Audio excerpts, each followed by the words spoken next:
అందరికీ hi guys. ఈరోజు మనం సెకండ్ టైం విజిటింగ్ చేస్తున్నాం జీషాన్ రెస్టారెంట్కి. ఫస్ట్ టైం ఎక్స్పీరియన్స్ చాలా బాగుండడంతో ఇంకోసారి వచ్చాం. రెస్టారెంట్ అంబియన్స్ మాత్రం సూపర్ యాజ్ ఆల్వేస్.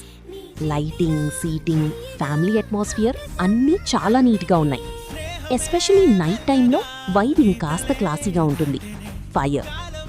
ఈసారి మేము ఆర్డర్ చేసినది ఫ్రై పీస్ బిర్యానీ. ఆనెస్ట్లీ చెప్పాలి అంటే బిర్యానీ యావరేజ్ అనిపించింది. Rice okay, but fry piece taste అంతగా ఇంప్రెస్ చేయలేదు. మసాలా కొంచెం బెటర్ ఉంటే